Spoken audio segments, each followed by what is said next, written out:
আসসালামু আলাইকুম, আমন্ত্রণ জানাচ্ছি মাই টিভি রাতের সংবাদে। আপনাদের সঙ্গে আছি আমরা দুজন, আমি আরশিদা আলী এবং আমি ইসলাম তানবীর। শুরুতেই সংবাদ শিরোনাম।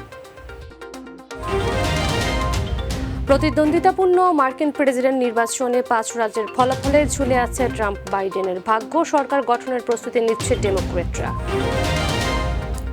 দেশে করোনায় আরও 15 জনের মৃত্যু। কর্মসংস্থান হারিয়ে ভাগ্যকে দোষারোপ করছেন অনেকে। সহায়তার বাইরে অনেক নিম্নবিত্ত মানুষ। রাজধানী বাজারে সবজির দাম এখনো ঊর্ধ্বমুখী। আলুর দাম বাড়তেই চলতি মাসে দাম কমবে বলছেন বিক্রেতারা। রাজধানীতে এখনো পুরোপুরি শীত না পড়লেও গরম কাপড়ের দোকানে বাড়ছে ভিড়। ডিজাইনে আনা হয়েছে নতুনত্ব।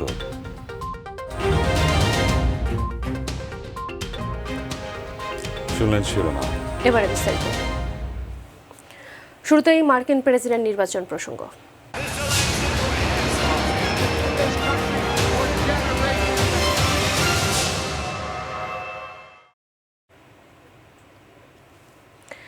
মার্কিন প্রেসিডেন্ট নির্বাচনে জো বাইডেন ইলেকটোরাল ভোটের সংখ্যাগরিষ্ঠতার কাছাকাছি পৌঁছে গেছেন। তবে ডোনাল্ড ট্রাম্প ভোট গণনা বন্ধের জন্য আদালতে মামলা দায়ের করেছেন। তার জর্জিয়া মিশিগানে ভোট পুনঃগণনার আবেদন খারিজ করে দিয়েছেন আদালত। বর্তমানে বাইডেন 264টি ইলেকটোরাল ভোট পেয়েছেন আর ট্রাম্প পেয়েছেন 214 ভোট। এখন 5টি রাজ্যের ফলাফলে ঝুলে আছে দুজনের ভাগ্য। মোবাল্লিক করিমের রিপোর্ট। মার্কিন যুক্তরাষ্ট্রের প্রেসিডেন্ট নির্বাচনে নেভাডা রাজ্যের দিকে তাকিয়ে এখন পুরো বিশ্ব। অঙ্গরাজ্যটিতে এখন পর্যন্ত নিজের আধিক্য ধরে রেখেছেন ডেমোক্রেট প্রার্থী জো বাইডেন। অন্যদিকে জর্জিয়ায়ও রিপাবলিকান প্রার্থী এবং বর্তমান প্রেসিডেন্ট ডোনাল্ড ট্রাম্পের চেয়ে এগিয়ে আছেন জো। ট্রাম্প পেছনে পড়ার পর থেকে অভিযোগ তুলছেন ভোট কারচুপির। এজন্য তার পক্ষ থেকে মিশিগানে ভোট গণনা বন্ধের মামলাও করা হয়েছিল, কিন্তু মামলাটি খারিজ করে দিয়েছেন স্থানীয় আদালতের এক বিচারক। দেশটির অনেক গণমাধ্যম বলছে অনেকটাই শান্ত হয়ে রয়েছেন ট্রাম্প। তাই তো মঙ্গলবার শেষ রাতে জনসম্মুখে ভোট জালিয়াতির অভিযোগ এনে বক্তৃতা দেওয়ার পর আর ট্রাম্প দেখা দেননি। অনেকে তার শারীরিক অবস্থা নিয়ে শঙ্কাও প্রকাশ করেছিলেন, কিন্তু বৃহস্পতিবার দুপুরে তার প্রচারণা ব্যবস্থাপক বিল স্টিফেন জানিয়েছেন সুস্থ রয়েছেন Trump. Open up the doors, let us in, let us 6 feet away so that we can have a free and fair election. এরই মধ্যে নতুন চমক এসেছে ট্রাম্পের দুই ছেলে ডোনাল্ড ট্রাম্প জুনিয়র ও এরিক ট্রাম্পের পক্ষ থেকে। তারা অভিযোগ তুলেছেন ট্রাম্পের পক্ষে ঠিকমতো সমর্থন নিচ্ছেন না তার নিজেদের দলই। এজন্য রিপাবলিকানদের একহাত নিয়েছেনও তারা। With Democrat control, and it's okay. Then, before you can contest it, they throw those ballots in one big box. Now you can't tell which one is accurate and which isn't. I think the Democrats are used to this from a Republican Party that hasn't had a backbone. এদিকে নির্বাচনী রণক্ষেত্র হিসেবে পরিচিত রাজ্যগুলোতে হাড্ডাহাড্ডি লড়াইয়ে যখন টানটান উত্তেজনা, ঠিক তখনই মাথাচাড়া দিয়ে উঠেছে বিক্ষোভ। সেখানে ট্রাম্প বিরোধী ও ট্রাম্প সমর্থক দুরকম বিক্ষোভই দেখা গেছে। এই ঘটনায় নিউ ইয়র্কে পুলিশ 50 জনকে গ্রেপ্তার করেছে। পোর্টল্যান্ড থেকে 11 জন আটক হয়েছেন। বেশ কিছু জায়গাতে বন্ধ রয়েছে দোকানপাট। মোবাল্লিক করিম, মাই টিভি। এবার অন্যান্য প্রসঙ্গ। দেশে 24 ঘন্টায় 1469 জন নতুন করোনা রোগী শনাক্ত হয়েছেন। একই সময়ে করোনায় আরও 15 জনের মৃত্যু হয়েছে। দেশে এখন পর্যন্ত 4,17,475 জনের দেহে করোনার সংক্রমণ শনাক্ত হয়েছে। এর মধ্যে 6,036 জনের মৃত্যু হয়েছে। সুস্থ হয়েছেন 3,35,027 জন। স্বাস্থ্য অধিদপ্তরের সংবাদ বিজ্ঞপ্তিতে এসব তথ্য জানানো হয়। 24 ঘন্টায় দেশে 13,521 জনের নমুনা পরীক্ষা করা হয়।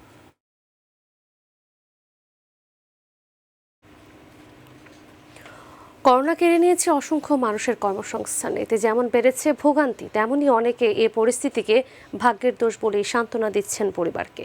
অসহায় পরিবারের সংখ্যা এবং বরাদ্দের পরিমাণ বাড়লেও সহায়তার বাইরেও থাকছে অনেক নিম্নবিত্ত মানুষ। মাহবুব শকুতের রিপোর্ট, আর ক্যামেরায় ছিলেন হাসান বিশ্বাস।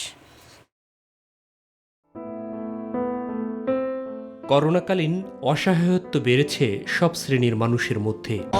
বাবা দেশে যাবো কিছু নাই, যা ছিল নদী ভেঙে গেছে, চলার মতন শক্তি নেই। এখন খাওয়া দাওয়া খুব কষ্ট হয়। মনে করো ওই একবার 15 ডাল ভাত খায় রাতে একবেলা, হ্যাঁ, আর সকালে একটা বিস্কুট একটা চা এই খেয়ে দিন খেতে আর কি করবো। বিশেষ করে মধ্য এবং নিম্নবিত্ত অধিকাংশ মানুষেরই চলছে টিকে থাকার লড়াই। কাম কাজ বন্ধ ছিল, আগে ওই যে গোসানি মোসানি টিয়া ছিল সেই টিয়ালেই চলেছে। 3 মাস চলছে, বাড়িতে ঘর আসলে এটা বেচে না খাইছি। আমরা কোনো দিক থেকে কিছু পাই নাই। তো আমি বলে বড় লোক, রিক্সা সাইকেলে কাজ করি। এখন আল্লাহ যেভাবে নিতেছে, একবেলা খাইলে 3 বেলা না খাই, তাহলে অবস্থার কিছুটা উন্নতি হলেও এরই মধ্যে কাজ হারিয়ে পথেও বসেছেন অনেকেই। নিজে চলতে পারতাছি না, মাইকের কাজ নাই, ডেকোরের কাজ নাই, লাইটের কাজ নাই। বিদ্যালয়ের মাধ্যমে যে বেতন পাই সেই টাকা দিয়ে আমার সংসার চলে। আমি কোনো বেতন পাই না, ঘর ভাড়া দিতে পারি না। সংসারের খরচ চালানোর জন্য আমি পাশের মুদি দোকান আছে, সেখান থেকে বাকি বকেয়া খাচ্ছি। নগর জুড়েই এ ধরনের চিত্র বেড়েছে পূর্বের তুলনায়। অসহায় পরিবারের সংখ্যা এবং বরাদ্দের পরিমাণ বাড়লেও সহায়তার বাইরেও থাকছেন অনেক নিম্নবিত্ত মানুষ। স্বামী নাই, একটা ছেলে চাকরি আসলো, করোনায় চাকরিটা গেছে গা, এখন বেকার, এখন ঘর ভাড়া দিমু খামু কই গো। এই যে লু আর ওই যে দুগা শাক পাতা বাইরে হলে কত পাম, 50-60 টাকা পাম। কাজ করতে হয়, আমার স্বামী কাজ করে না, করতে পারে না, বেকার হনকা, অসুস্থ, ওই দিয়ে আছে ইট ভাঙ্গি। জীবন সংগ্রামের এমন অজানা অনেক গল্পই রয়েছে শহর, নগর, গঞ্জ কিংবা গ্রামীণ জনপদে। আমার নাম রাজিয়া, থাই চনপরা, দেশে বাড়ি মাদারপুর। বুড়াই অসুখ, কি করবো, ওষুধ লাগে, পাত্র লাগে, খাওয়ান লাগে, আবার কিস্তি আছে। সব দিক বিবেচনায় এই জননীরাও পাওয়ার কথা মানবিকতা, কিন্তু না পাওয়া কি তকদিরের লিখন বলে ধরে নিয়েছেন এখন। আমাকে লিলি বাহে, চাইল আহে, আডা আহে, আমাকে কিছু দেয় না। আমরা বাতা পাই না, এবং কি আমরা ওই যে আপনার ওই যে বন্যার রিলিফ আহে দিতে পাই না। তারপরে যে করোনার বন্ধ গেলে কিচ্ছু পাই নাই, কি করব, পেটের দাম বাধ্য আন নাগে বাবা। না, কিছুই পাই না, আমাকে কিছু দেয় না, আমরা বড় লোক।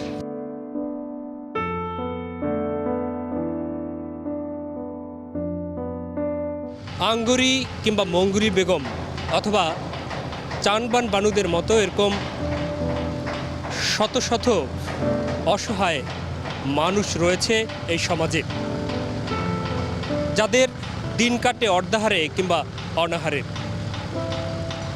করোনাকালে যাদের অবস্থা হয়েছে আরও সঙ্গীন।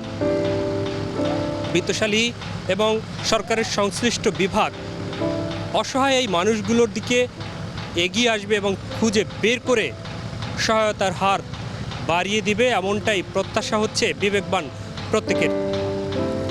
প্রিয় দর্শক, মাই টিভি আপনাদের টিভি, তাই আপনাদের কথাগুলো সব সময় তুলে ধরছি আমি, মাহবুব সৈকত। নাগরিক স্বার্থ সংশ্লিষ্ট যে কোনো বিষয় আপনিও জানাতে পারেন আমাদেরকে।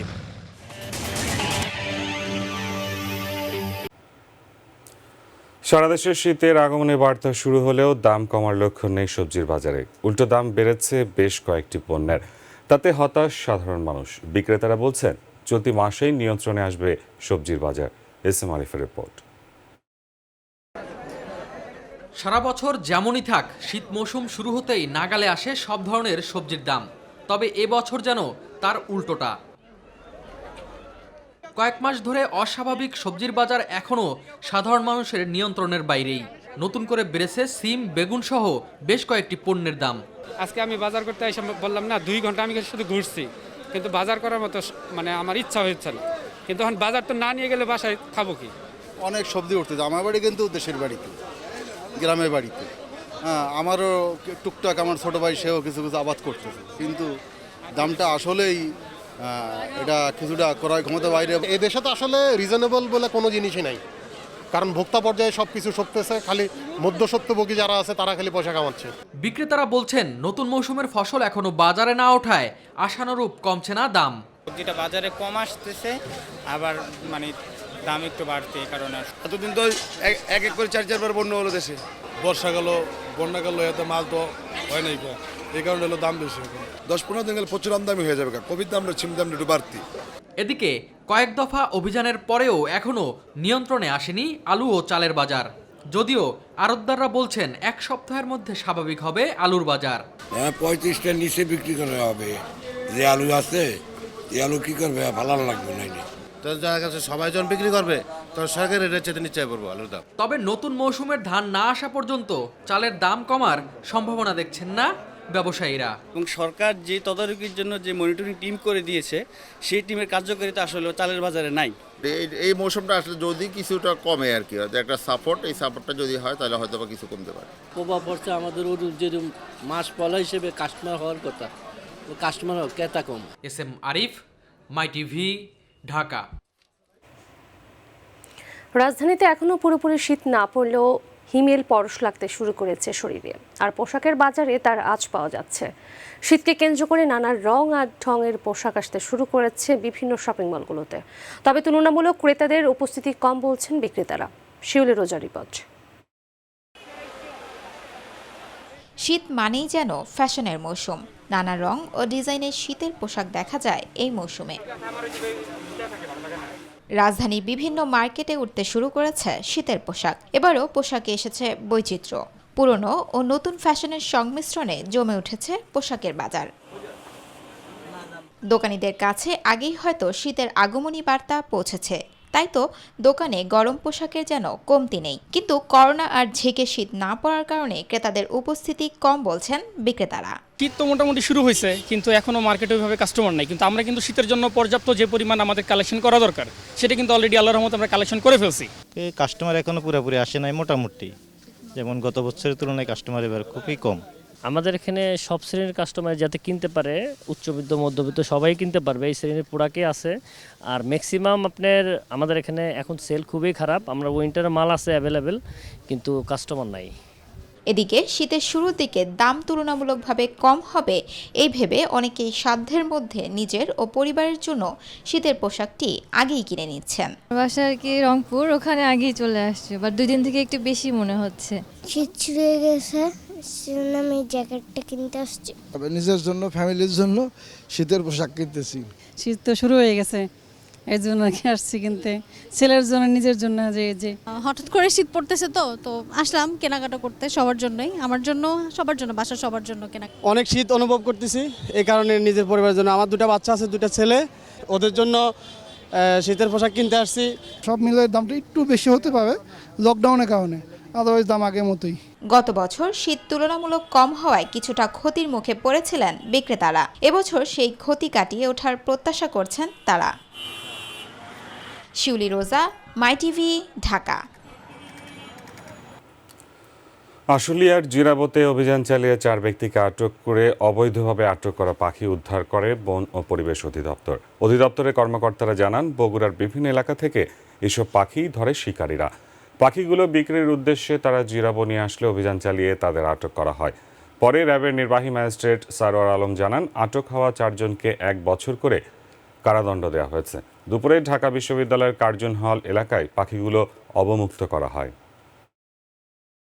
710টি 3 প্রজাতির পাখি সহ 4 জনকে আটক করতে সক্ষম হয়েছে এবং এই কাজটি আমাদের বন্যপ্রাণী বন ইউনিট তাদের একটা সফলতার অংশ হিসেবে বলে আমরা মনে করি। আপনারা জানেন যে বন্যপ্রাণী সংরক্ষণ আইন 2012 অনুযায়ী দেশীয় প্রজাতির পাখি, তফসিলভুক্ত পাখিগুলো আপনার হচ্ছে যেগুলি আমাদের বিপন্ন প্রজাতির পাখি বলে বিবেচিত, সেই সমস্ত পাখি ক্রয়, বিক্রয়, সংরক্ষণ বা শিকার করা আইনত নিষিদ্ধ। একটি সংঘবদ্ধ চক্র এই পাখিগুলি বগুড়া এবং কোস্টাল এলাকা থেকে নিয়ে এসে বেশ কিছুদিন যাবত ব্যবসা করছে। এর আগেও কিন্তু আমরা অনেকগুলো অপারেশন করেছি এবং বেশ কিছু লোককে কিন্তু শাস্তির আওতায় আনা হয়েছে। তারপরে দুঃখজনক হলো কিছু কিছু লোকজন এই অপরাধগুলি করার চেষ্টা করে। আজকে আমরা এই 4 জনকে আটক করে প্রত্যেককে 1 বছর করে বিনাশ্রম কারাদণ্ড আদেশ করা হয়েছে। দীর্ঘদিনের প্রশ্নবিদ্ধ গণপূর্তকে একটি সেবামূলক প্রতিষ্ঠান হিসেবে গড়ে তুলতে চান প্রধান প্রকৌশলী আশরাফুল আলম। এর মধ্যে টেন্ডার, বদলি বাণিজ্য সহ দালালদের নির্মূল করা হয়েছে বলে দাবি তার। পরিকল্পনা অনুযায়ী বিভিন্ন প্রকল্পের কাজ স্বচ্ছতার সাথে শেষ করা হচ্ছে, তদারকি করছে তদন্ত কমিটি। সরকারের রাস্তার প্রতিদান দিতে চান আশরাফুল আলম। এসকেলেটনের বিশেষ রিপোর্ট আর ছবি তুলেছেন রফিকুল ইসলাম ও তাপস চন্দ্র দাস। গণপূর্ত অধিদপ্তর, মাই টিভির প্রতিবেদক। ভবনটিতে প্রবেশ করতেই ক্যামেরার বাইরে কয়েকজনের সঙ্গে কথা হয়। বদলি ও টেন্ডার বাণিজ্য প্রসঙ্গ উঠতেই বেরিয়ে আসে কাজের স্বচ্ছতা ও নতুন পরিকল্পনার কথা। নতুন রূপে নাকি সেজেছে গণপূর্তের কার্যক্রম। দূর থেকে ক্যামেরার চোখে ধারণ করা হয় তাদের কথোপকথন। বদলি বাণিজ্য, টেন্ডার বাণিজ্য, এটা আসলে কি মানে আসলে কতটুকু? আমার বাচ্চাটা একটু ছোট, আমি স্যারকে একটু বললাম যে স্যার আসলে আমার একটু ঢাকা থেকে মুভ করলে ভালো হয়। 15 দিনের মধ্যে আমার পোস্টিং হয়ে গেছে। কে কীভাবে বলে আমার আসলে ঠিক মানে বোধগম্য না যে এই ধরনের কথা কেন উঠে আসে। টেন্ডারবাজি তো কম বেশি ছিল, সেগুলো পুরাটাই মানে রিমুভ করছে। অভিযোগ রয়েছে পছন্দের ব্যক্তিদের টাকার বিনিময়ে বদলি করা হয়েছে গুরুত্বপূর্ণ জায়গায়। দেদারসে চলছে টেন্ডার বাণিজ্য। এমন অভিযোগ মানতে নারাজ কর্মকর্তারা। তারা বলছেন টেন্ডার, বদলি, কাজের স্বচ্ছতা, জবাবদিহিতা যেভাবে নিশ্চিত করা হচ্ছে এভাবে চলতে থাকলে গণপূর্ত হবে একটি আদর্শের প্রতিষ্ঠান। স্যার যাকে ট্রান্সফার করেন, যার যার যোগ্যতা অনুযায়ী তাকে সেই জায়গায় ট্রান্সফার করেন। আমি কক্সবাজার থেকে এখানে ট্রান্সফার হয়ে আসছি, আমি এর ধরনের কোনো কিছু ফেস করিনি। আমাদের বর্তমান প্রধান প্রকৌশলী আশরাফুল আলম স্যার আসার পরে এই টেন্ডারবাজি সম্পূর্ণ নির্মূল হয়েছে এবং সম্পূর্ণ ইজিবিতে যেভাবে নিয়ম আছে ম্যাট্রিক সিস্টেমে সেই পদ্ধতিতে এই টেন্ডারগুলো এভালুয়েট করে প্রাপ্য যে তাকেই দেওয়া হচ্ছে, যোগ্য ঠিকাদারকেই দেওয়া হচ্ছে। স্যারের ক্লিয়ার নির্দেশনা অনুযায়ী 3Q বাস্তবায়ন করছি এবং ওনার মানে সঠিক নির্দেশনায় আমাদের সমস্ত কাজ এখন ফুল সুইং আগাচ্ছে। সব অভিযোগকে পেছনে ঠেলে প্রধান প্রকৌশলী আশরাফুল আলম ব্যস্ত গণপূর্তের 200 বছরের ঐতিহ্য ফিরিয়ে আনতে। সরকারের আস্থার জায়গা থেকেই সততার সঙ্গে দায়িত্ব পালন করছেন বলে জানান তিনি। আমি যদি উদাহরণ সৃষ্টি করতে পারি, ভবিষ্যতেও কোনোদিন টেন্ডার বাণিজ্য পিডব্লিউডিতে থাকবে না। একটা হলো বদলি বাণিজ্য, একটা টেন্ডার বাণিজ্য। এই ক্ষেত্রে মাননীয় প্রধানমন্ত্রী যেমন দুর্নীতিবিতে 0 টলারেন্স, আমার কিন্তু টেন্ডার বাণিজ্য এবং বদলি বাণিজ্য ক্ষেত্রে 0 টলারেন্স। ফলে কোনো দালাল বা ফরিয়া সৃষ্টির তো প্রশ্নই আসে না। গণপূর্ত অধিদপ্তরকে আমি কীভাবে যুগোপযোগী করা যায়, কীভাবে সরকারের আস্থা অর্জন করা যায়, কিভাবে আমাদের সরকারের যে ভিশন মিশন এগুলো বাস্তবায়ন করা যায়, সে লক্ষ্যে আমি কাজ করে যাব। পরিকল্পনা অনুযায়ী বিভিন্ন প্রকল্প বাস্তবায়ন করা হচ্ছে। টেন্ডারে অনিয়ম করার সুযোগ নেই। তবে যত ষড়যন্ত্রী করা হোক না কেন, অনিয়মের বিরুদ্ধে সোচ্চার আছেন বলেও জানান প্রধান প্রকৌশলী। বহুল আলোচিত টেন্ডার সিন্ডিকেট, আমি এই টেন্ডার সিন্ডিকেটের বিরুদ্ধে কঠোর অবস্থান গ্রহণ করি।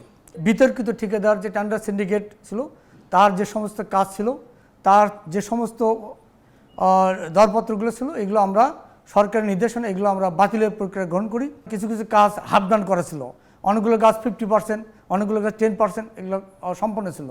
আমাদের প্রায় 17টা যে প্রকল্প ছিল, এই প্রকল্পগুলো আমরা যে রিমেনিং কাজগুলো এগুলো আমরা মেজারমেন্ট করি। মেজারমেন্ট তার যে ওয়ার্ক ডান ছিল সেগুলোকে আলাদা রেখে বাদবাকি যে আমাদের কাজগুলো রিমেনিং আছে এগুলোকে আমি এই সমস্ত ডিউ প্রসেস ফলো করে এগুলো আমার দরপত্র আহ্বান শুরু করে দেই। ইতিমধ্যে আমাদের প্রায় সকল দরপত্র পরীক্ষা প্রায় শেষ পর্যায়ে। ক্ষমতার দাপট দেখিয়ে সুবিধা নেওয়ার সুযোগ নেই। টেন্ডার, বদলি বাণিজ্য সহ বিভিন্ন অনিয়মের বিরুদ্ধে নীতিগত সিদ্ধান্ত নিয়েই প্রধান প্রকৌশলীর দায়িত্ব নিয়েছেন বলে জানান তিনি। মাননীয় প্রধানমন্ত্রী কিছুদিন আগে ঘোষণা করেছেন যে আমি যদি নিজের কাছে আমি বিবেকের কাছে সৎ থাকি, স্বচ্ছ থাকি, তাহলে কে কী বললো, কে কী লিখলো, এটার মাথা ঘামার লাভ নাই। আমি আমার কাজ করে যাব। আমি এই নীতিতে বিশ্বাস করি। সততার কাছে সব ষড়যন্ত্র পরাজিত হবে বলে মনে করেন আশরাফুল আলম। কোনো অনৈতিক প্রভাব আমাকে বিচ্যুত করতে পারবে না। স্কেলিটন, মাই টিভি, ঢাকা। পদ্মা সেতুতে বসানো হয়েছে 36তম স্প্যান, আর এর মধ্য দিয়ে দৃশ্যমান হলো সেতুর 5400 মিটার। সকাল 9:42 মাওয়া প্রান্তের 2 ও 3 নম্বর খুঁটির ওপর 1B নামের 36তম স্প্যানটি স্থাপনের কাজ শেষ হয়। এর আগে 11 অক্টোবর 32তম স্প্যান, 19 তারিখ 33তম স্প্যান, 25 তারিখ 34তম স্প্যান ও 31 তারিখ 35তম স্প্যান বসানো হয়। 42টি পিলারের ওপর 41টি স্প্যান বসিয়ে 6.15 কিলোমিটার দীর্ঘ পদ্মা সেতু নির্মাণ করা হবে।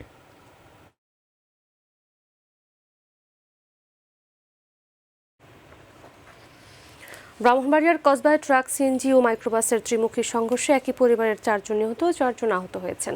পুলিশ ও স্থানীয়রা জানায়, ব্রাহ্মণবাড়িয়া থেকে কুমিল্লা অভিমুখী একটি ট্রাক মাইক্রোবাসকে চাপা দিয়ে নিয়ন্ত্রণ হারিয়ে একটি যাত্রীবাহী সিএনজি চালিত অটোরিকশাকেও চাপা দেয়। এ সময় স্থানীয়রা আহতদের উদ্ধার করে জেলা সদর হাসপাতালে প্রেরণ করে। এ সময় হাসপাতালে আনার পথে নারী ও শিশুসহ 3 জন ও হাসপাতালে চিকিৎসাধীন অবস্থায় 1 জন মারা যায়। আওয়ামী লীগের সাধারণ সম্পাদক ওবায়দুল কাদের বলেছেন, দেশের মানুষ জিম্মি নয়, বরং দেশের মানুষ এখন ঐক্যবদ্ধ, হাওয়া ভবনতন্ত্রের জুলুম ও মিথ্যাচার থেকে মুক্ত। ওবায়দুল কাদের সকালে তার সরকারি বাসভবনে ব্রিফিংকালে একথা বলেন। কাদের বলেন, বিএনপি বরাবরের মতো সরকারের বিরুদ্ধে অবিরাম অসত্য অভিযোগের তীর ছুড়ে যাচ্ছে। বিএনপি দেশের অগ্রগতি ও সমৃদ্ধি দেখতে পায় না বলেই সরকারের কোনো অর্জন তাদের চোখে পড়ে না বলে মন্তব্য করেন ওবায়দুল কাদের। শেখ হাসিনার সুদক্ষ নেতৃত্বে বাংলাদেশের অর্জনের গল্প বিশ্বের প্রতিটি প্রান্তে যখন প্রশংসিত, তখনও বিএনপি শুধু অন্ধকার দেখে। যাদের দেখা চোখ নেই অথবা চোখ থাকতে অন্ধ, তারা তো অন্ধকার দেখবে। যাদের দৃষ্টিসীমা ঘন কুয়াশায় আচ্ছন্ন, আর যারা ক্ষমতায় যেতে অন্ধকারের চোরাগুলি খুঁজে, তারা তো আলো দেখবে না, এটাই স্বাভাবিক। আলোহীন এবং আশাহীন নেতিবাচক রাজনীতির বৃত্তেই তো ঘুরপাক খাচ্ছে বিএনপি। দেশের গণতন্ত্রের জন্য সরকার করোনার মতোই ক্ষতিকারক বলে মন্তব্য করেছেন বিএনপির স্থায়ী কমিটির সদস্য নজরুল ইসলাম খান। সকালে পল্টনে দলের রাজনৈতিক কার্যালয়ে দোয়া মাহফিল অনুষ্ঠানে তিনি এইসব কথা বলেন। অনুষ্ঠানে জনসমর্থন না থাকায় লাইফ সাপোর্টে চলে গেছে সরকার বলে মন্তব্য করেন গয়েশ্বরচন্দ্র রায়। আমাদের মূল লক্ষ্য জনগণের লক্ষ্য, জনগণকে মুক্তি দেওয়া, স্বাধীনতার চেতনার যে গণতান্ত্রিক রাষ্ট্র, সেই রাষ্ট্রটি যদি আমরা ফেরত আনতে পারি, তাহলে জনগণ আমাদেরকে পুরস্কৃত করব। তার চেয়ে বড় প্রাপ্তি আমাদের জীবনে আর কিছু থাকতে পারে না। আমরা তো এমন প্রবৃদ্ধি চাই যে প্রবৃদ্ধি সবার জন্য হবে, জনগণের উন্নয়ন হবে, জনগণ সুখী থাকবে, তাদের সন্তান সন্ততি নিয়ে তারা সুখে স্বাচ্ছন্দ্যে জীবন যাপন করবে। ফ্রান্সে মহানবী সাল্লাল্লাহু আলাইহি ওয়াসাল্লামের ব্যঙ্গচিত্র প্রদর্শনীর প্রতিবাদে রাজধানীতে মিছিল সমাবেশ করেছে ধর্মপ্রাণ মুসল্লি ও ইসলামিক বিভিন্ন সংগঠন। বাদ জুমা রাজধানীর বিভিন্ন মসজিদ থেকে মিছিল বের করা হয়। মিছিলে ফ্রান্সের পণ্য বর্জন সহ বিশ্বের মুসলিম উম্মাহকে ঐক্যবদ্ধ হওয়ার আহ্বান জানানো হয়। বিশ্বনবীর ব্যঙ্গচিত্র প্রকাশ করার দায়ে ফ্রান্সকে মুসলিম বিশ্বের কাছে ক্ষমা চাওয়ার দাবি জানান মুসল্লিরা।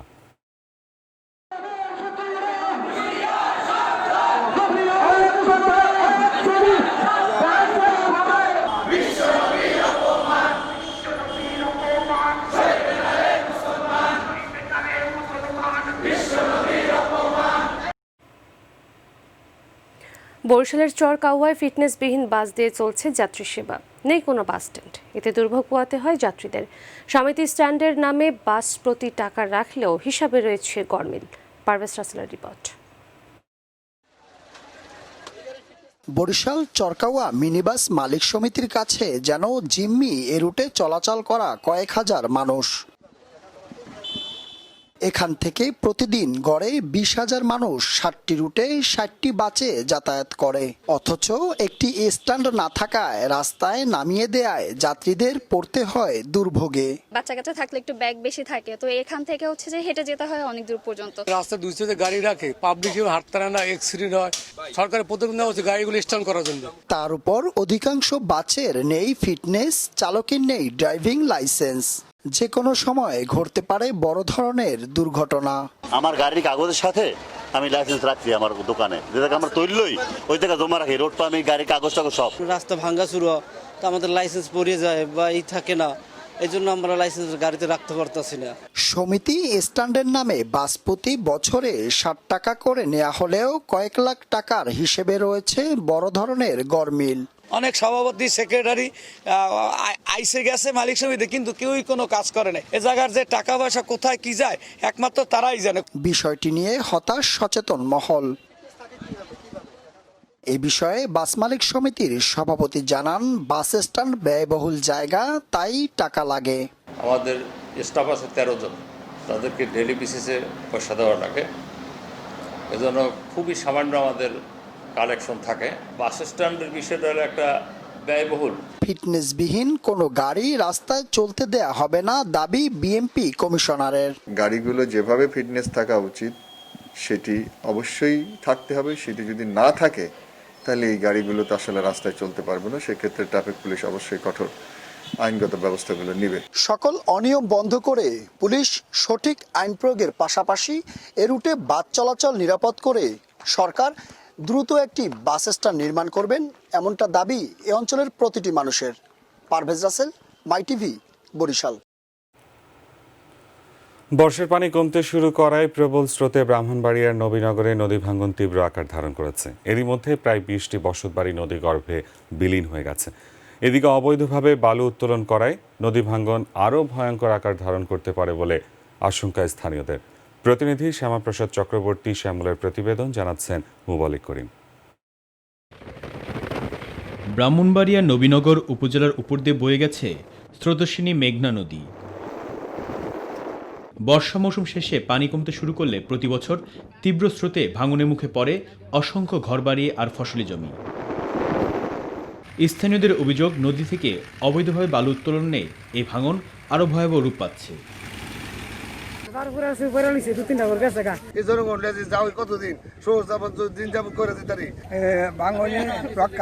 নদী ভাঙনে আমাদের গ্রামের অসংখ্য বাড়িঘর এবং জমি বিলীন হয়ে গেছে। অসংখ্য লোকের বাড়িঘর ভেঙে যাচ্ছে।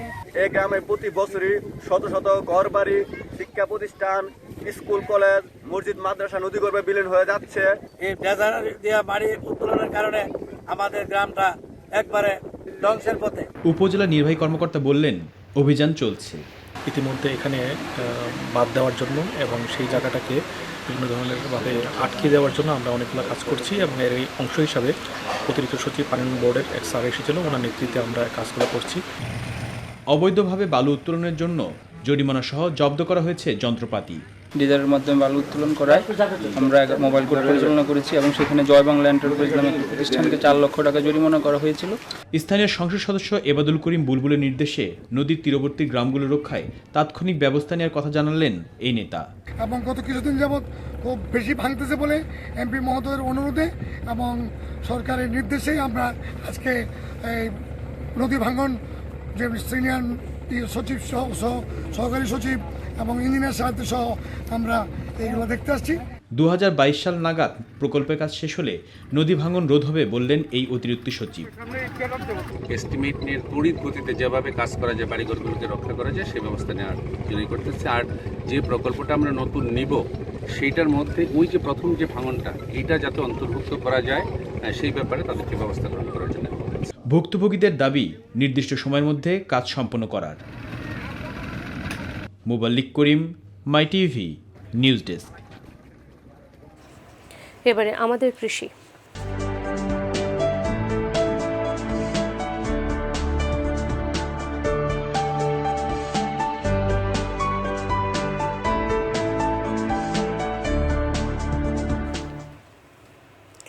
টাঙ্গাইলে দফায় দফায় বন্যায় লেবু বাগানের ব্যাপক ক্ষতি হয়েছে। বিশেষ করে জেলার দেলদুয়ার ও নাগরপুর উপজেলার ক্ষয়ক্ষতির পরিমাণ সবচেয়ে বেশি।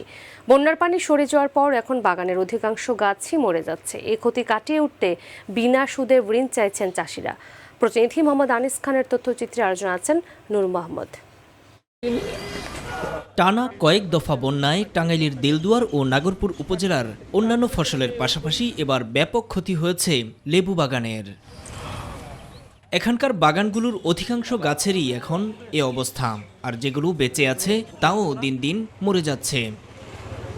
বাগান মালিকরা বলছেন তাদের প্রধান অর্থকরী ফসলই এই লেবু, যে কারণে আর্থিক অনিশ্চয়তায় পড়েছেন তারা।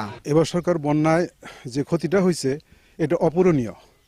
এই যে আমার পেছনে দেখতেছেন যে সমস্ত গাছগুলা, এগুলা প্রচুর ফলন আসতো। আমরা সেই লেবু বিক্রি করে আর্থিকভাবে একটু সচ্ছল হয়েছিলাম। টাঙ্গাইল লেবুর প্রসিদ্ধ, সারা বাংলাদেশে এই লেবুর প্রসার আছে, কিন্তু আমাদের এই বন্যায় দুইবার আমাদের দেশের লেবুগুলো অনেক ক্ষয়ক্ষতি হয়। যে ক্ষতি হয়েছে তা কিভাবে পুষিয়ে উঠবেন তা নিয়ে এখন দুশ্চিন্তার অন্ত নেই চাষিদের। একবারেই ধ্বংস হয়ে গেছে। এর আমরা সরকারের কাছে আবেদন, আমাকে যদি কিছু সহযোগিতা করে তাহলে আমরা একটু ফিরে আবাদটা করার জন্য মাথা তুলে একটু দাঁড়াইতাম। বিনা সুদে ঋণ প্রদান করেন, তাহলে হয়তো কৃষকরা আবার হয়তো একটু ক্ষতিটা পুষিয়ে নিতে পারবে। উৎপাদন কমে যাওয়ায় বাজারে দেখা দিয়েছে লেবুর সংকট, যে কারণে এখন আগের চেয়ে দাম চড়া। আমি দেখছি 10 বছর এই সময় লেবু মাসে খায় নাই, কিন্তু এখন সেই লেবু বর্তমান 4,000, 4,500, 5,000 বস্তা লেবু।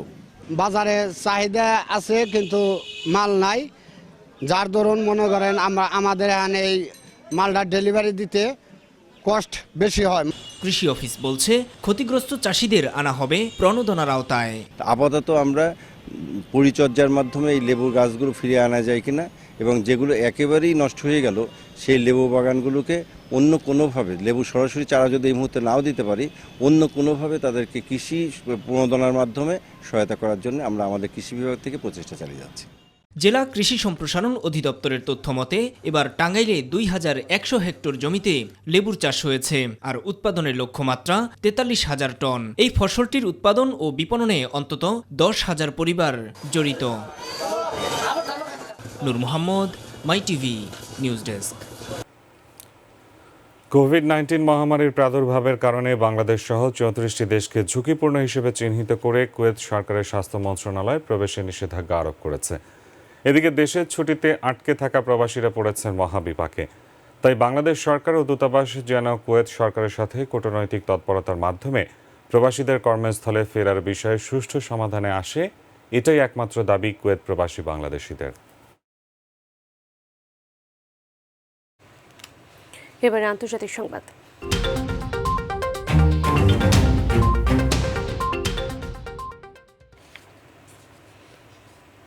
মধ্য আমেরিকায় ঘূর্ণিঝড় ইটার আঘাতে 70 জনের মৃত্যু হয়েছে। ঘূর্ণিঝড়ের পর প্রবল বর্ষণে সৃষ্ট জলোচ্ছ্বাস ও ভূমিধসের ফলে মারাত্মক বিপর্যয় নেমে এসেছে। ঘূর্ণিঝড়ের আঘাতে সেতু, রাস্তাঘাটের ক্ষয়ক্ষতির ফলে যোগাযোগ ব্যবস্থায় প্রতিবন্ধকতা তৈরি হয়েছে। এর মধ্যে শুধুমাত্র গুয়েতেমালায় 50 জনের প্রাণহানি ঘটেছে বলে জানিয়েছেন দেশটির প্রেসিডেন্ট আলেকজান্দ্রো জিয়ামাত্তেই। পরিস্থিতি এমনই খারাপ যে সব এলাকায় যাওয়াও সম্ভব হচ্ছে না। পাশাপাশি হন্ডুরাস, নিকারাগুয়া, কোস্টারিকা এবং আরও কয়েকটি অঞ্চলের প্রাণহানি ও ক্ষয়ক্ষতি হয়েছে। এবারে খেলার সংবাদ।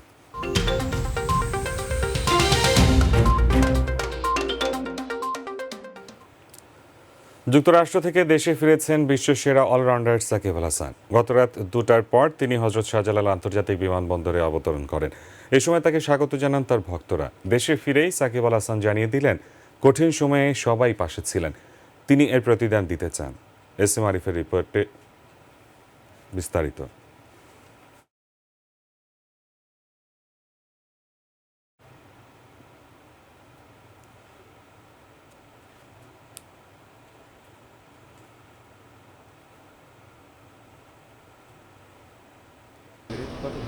ঘড়ির কাঁটায় রাত তখন 2টা। বিমানবন্দরের ভিআইপি গেটের সামনে গণমাধ্যম কর্মীদের ভিড়। ব্যানার হাতে দাঁড়িয়ে আছেন ভক্ত সমর্থকরাও। কারণ আর কিছু নয়, দেশে ফিরছেন বিশ্বসেরা অলরাউন্ডার সাকিব আল হাসান। সিরিজ কিংবা টুর্নামেন্ট খেলতে বহুবার দেশের বাইরে গেছেন, অনেকবারই এসেছেন বীরের বেশে। তবে এবারের ফেরাটা সাকিবের কাছেও অন্যরকম। অন্যান্যবার আসলে হয়তো কোনো জায়গা থেকে খেলে আসি কিংবা কোনো জায়গা থেকে ঘোরা শেষে দেশে ফিরি। এবারও হয়তো কোনো একটা কাজ শেষে আসলাম দেশে, কিন্তু এবার যেটা হলো যে মাথার উপরে যে একটা চাপ ছিল, ওই চাপটা ছেড়ে আসতে পারলাম। নিষেধাজ্ঞার সময়টিতে ব্যাট বল থেকে ছিলেন অনেকটাই দূরে। কঠিন সময় পার করে আবারও মাঠে ফিরতে তর সইছে না তারও। যেখানে ছিলাম ওখানেই আছি। সো চেষ্টা তো থাকবে প্রতিদিন যেন নিজেকে আরও বেশি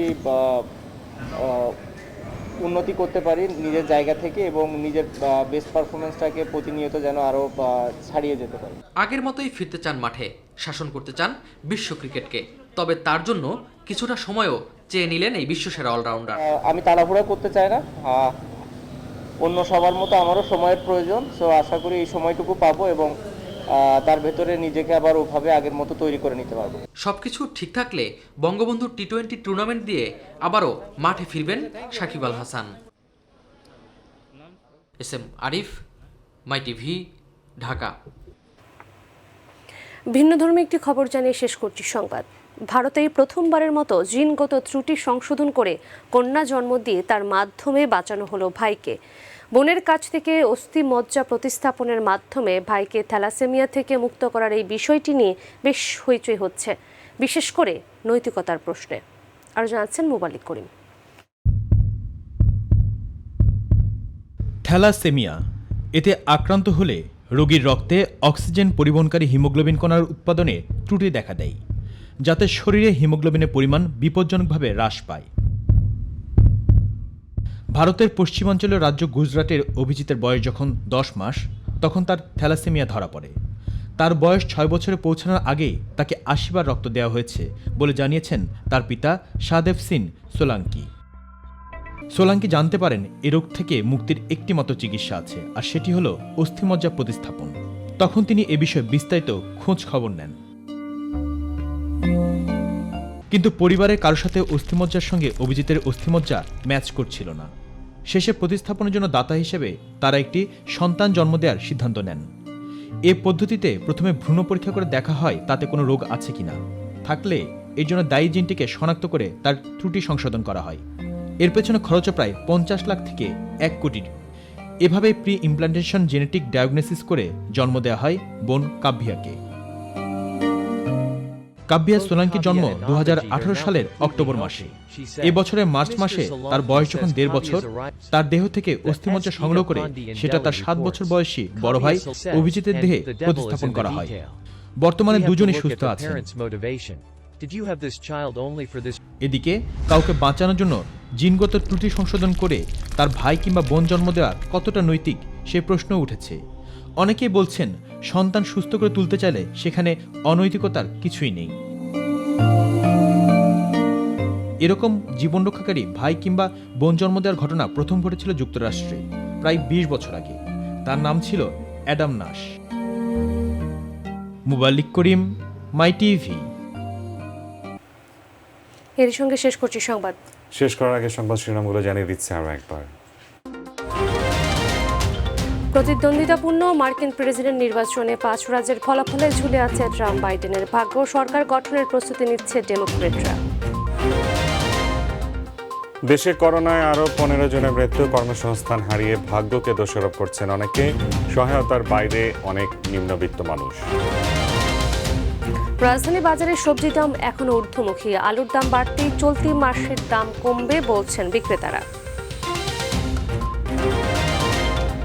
রাজধানীতে এখনো পুরোপুরি শীত না পড়লেও গরম কাপড়ের দোকানে বাড়ছে ভিড়। ডিজাইনে আনা হয়েছে নতুন।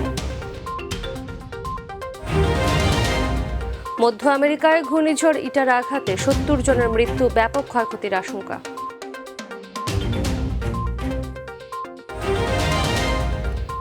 দেশে ফিরেছেন বিশ্বসেরা অলরাউন্ডার সাকিব আল হাসান। ভালোবাসার প্রতিদান দিতে চান ভক্তদের।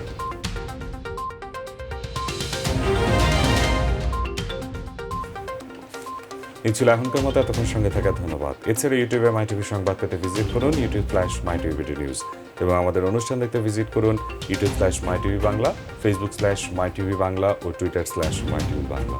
আমাদের পরবর্তী সংবাদ দেখার আমন্ত্রণ জানিয়ে বিদায় নিচ্ছি আমরা দুজন। আমি আরশিদা আলী এবং আমি এসএম তানভীর। প্রিয় দর্শক, করোনার সংক্রমণ রোধে সবাই সতর্ক থাকুন, স্বাস্থ্যবিধি মেনে চলুন।